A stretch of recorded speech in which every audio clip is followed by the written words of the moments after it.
Thank you so much, Sarah, for joining me on this episode, this relaunch episode of Karishma Konnect. You're one of those who's motivated me to get out of my shell all over again and do this that I absolutely love doing. So thank you for joining me once again. For my listeners, we've got right here Sara Beattie, positive psychology practitioner and menopause coach. She's worked on research studies. She's the author of the From Isolation to Agency Research and co author of The Age of Renewal. It's a pleasure to host you, Sarah, and I can't wait to know more about your journey. Thank you once again. Yeah, thank you so much for having me. Most welcome. Sarah, my first question always points towards that very journey, and you've had a rather unique one into positive psychology and menopause coaching. What personal experiences or turning points drew you toward supporting where you are today? That's a lovely question to start with. And for me, I have always been in the realms of positive psychology without necessarily knowing that that's what it was. So, positive psychology, if any of the listeners aren't quite sure, is the science of well-being and thriving. It's not about being happy all the time. It's about starting where you are, making the most of what you've got, who you are, and just how to thrive in your life in whatever circumstances you're in.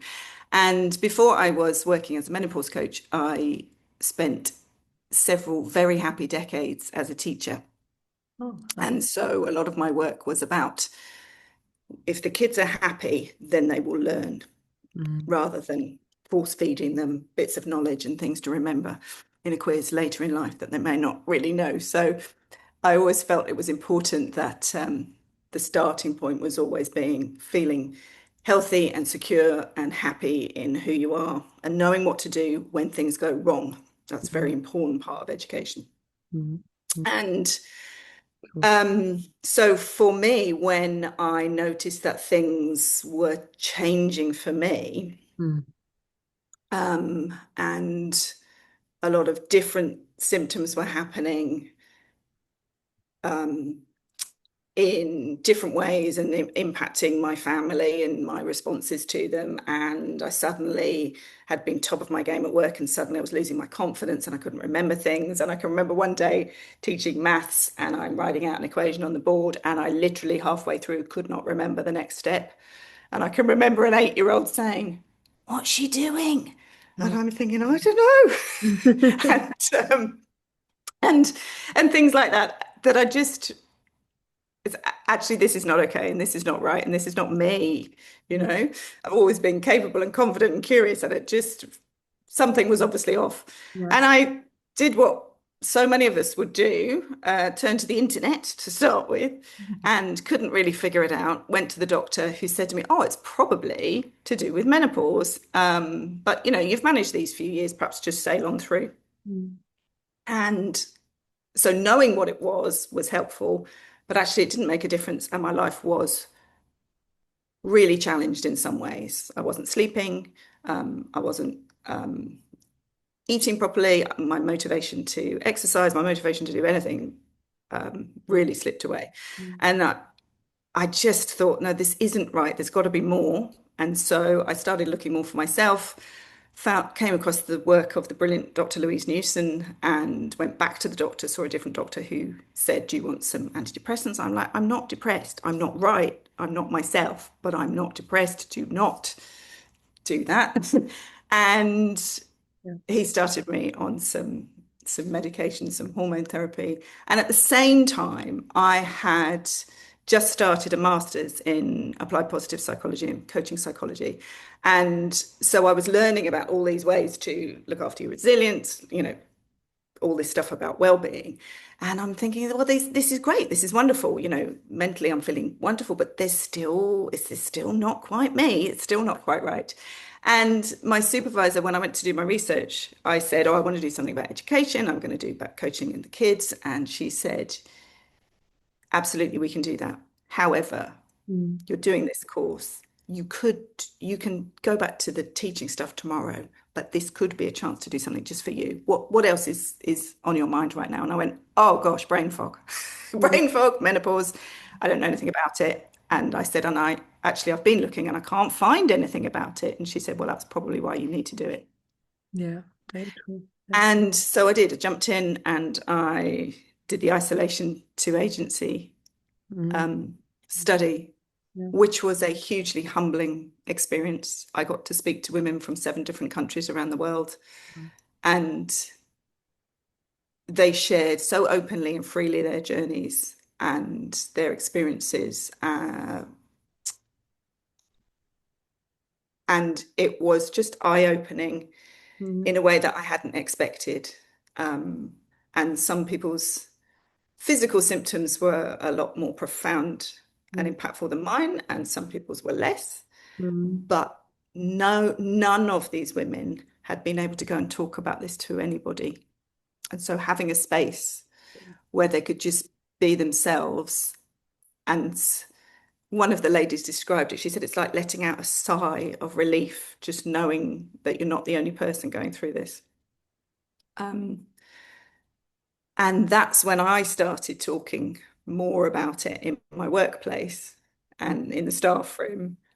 And all these women suddenly just opened up and said, oh my gosh, why don't we talk about this stuff? I'm noticing this, I'm doing this. And that led to me hosting a menopause cafe in my workplace. We ended up writing a policy, doing stuff for parents and in the school, sorry, parents in the school community. And it's just, okay, there's a real space here and a real need here. And this isn't about me doing any of the medical stuff at all. That's not what I do, but it's providing I don't know, a little oasis where people can just come and feel safe, feel seen, and just explain what's going on in a way that makes sense to them. Yeah. Um, and I think since that time, so that was probably 2021, 2022, that was all going on. And I think since then, there's been almost an explosion of Mm. information and people talking about menopause, and that's wonderful. And you know, you and I wouldn't have had this conversation at Yeah. that time or 5 years ago or anything like that, would we? So that's wonderful that it is becoming a little bit more mainstream, as it should. It impacts 50% of the population. Like, Yeah. Yeah. so so that's marvelous to see that change. Um, and lovely that people are seeking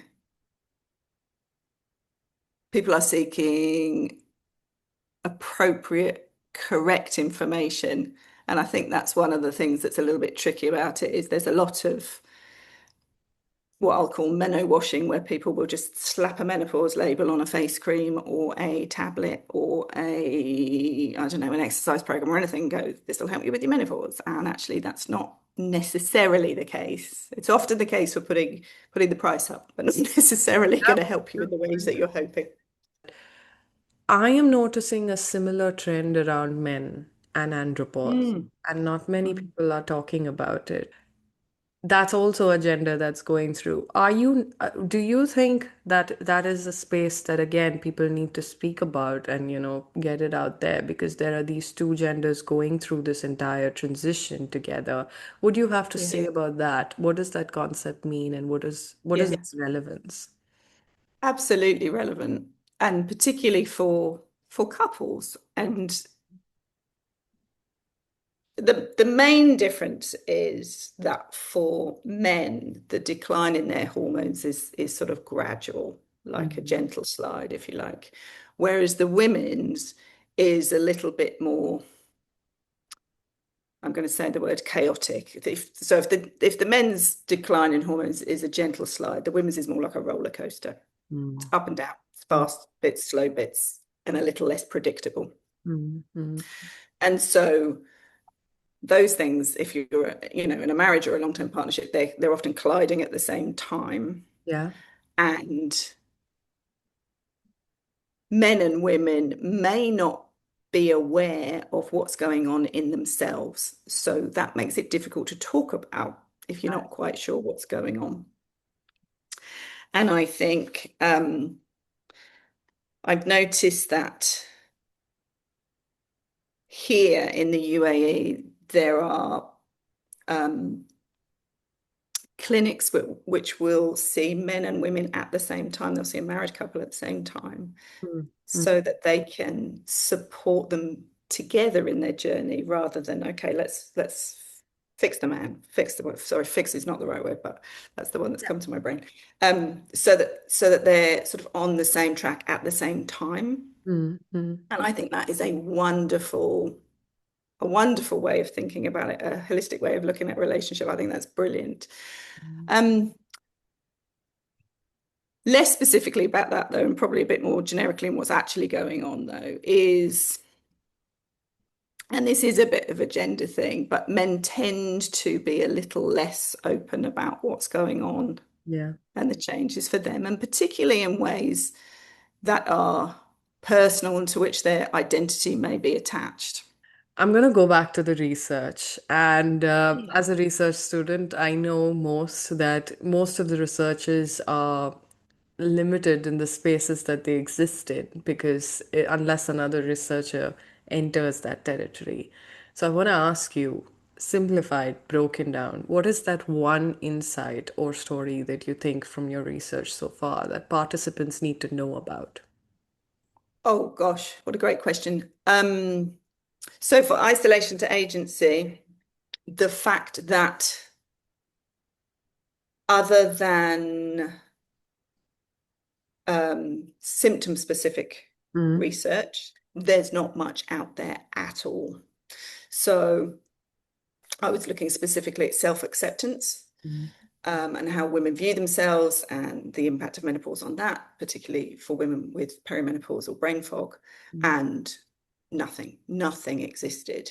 So I think the importance of opening doors, as you say, for mm, other researchers to come in and do a little bit more, because the more we talk about it, the more we understand, and the more we understand, the more we can get women the support they deserve, mm. right?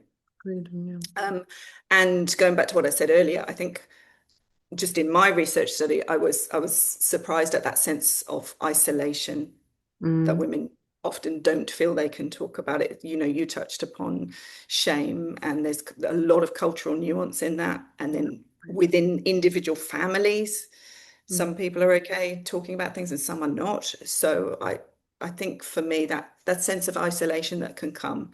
So the more we talk about it, that can only just help it feel a little bit more normalized, right? And then in in the other study, The Age of Renewal, which came about because it working with women, I've noticed that they often don't know quite how to say what's going on. They're struggling to express mm, not the wider things, not just the physical symptoms, but actually the impact that's having on their family, their confidence, their work.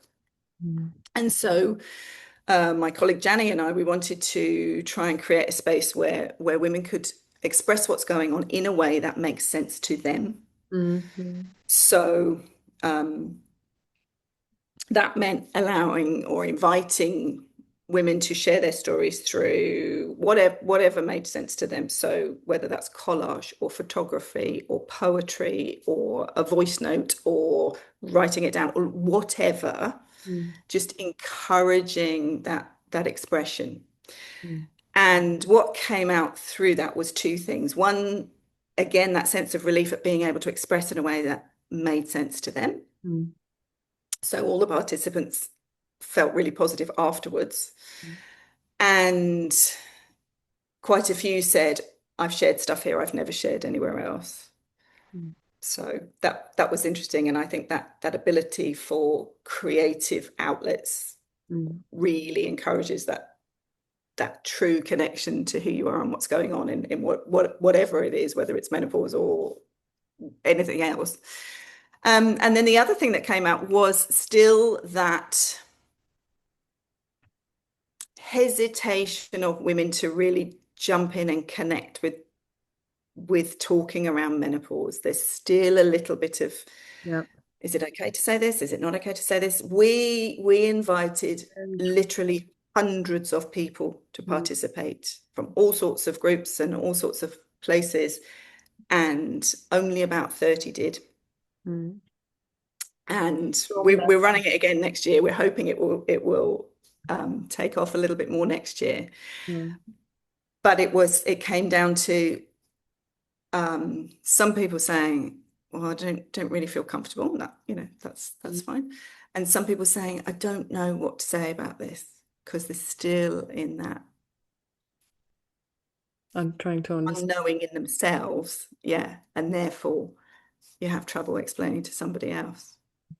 And was this across cultures? The same Yeah. thing. Yes, it was really interesting. We kind of had theories that maybe different age groups, because we had some ladies in their 20s, their perceptions of menopause, as well as women Mm. who are in perimenopause and women who are through it and postmenopause. And I think we had theories around, okay, well, maybe the people in Europe will Mm. experience this, and maybe the people in Asia will this. And actually it wasn't. It was universal. So the themes that came up were universal, and also the objections that came up were universal, which was really interesting. And that's another reason we want to do the study again, is to kind of zoom in on that a little bit. Mm. Absolutely. And what have you understood about dealing with that transition for the listeners? How best can one deal with that transition phase? So I think being aware of what is usual for you Mm. is key. So if you notice something that comes up that doesn't normally come up. So, for example, if you start getting a monthly headache Mm. and you haven't had one before, Mm. that might be an indicator. If you are suddenly feeling a little bit more emotional Mm. in a way that you haven't, some people, some women have that anyway in their monthly cycle, Mm. and some women don't. So if you just notice it's a little bit more than what is usual for you, um, tracking is super important. So keep yeah, keep an eye on what's usual for you. And I think then the key is educate yourself. So if you're thinking, I'm not sure what's going on, go find out. There are some brilliant websites and amazing books and brilliant podcasts available now Mm. that have not been available previously. And I think listening to those, reading that information, and then that helps you prepare for the conversation with your doctor. Mm. So I was quite shocked to learn, it is changing now, but I was quite shocked to learn a few years ago that menopause training is not mandatory on doctors' training in the UK, That's right. um, which really, really surprised me, given that 50% of doctors' patients will be women and will need this. And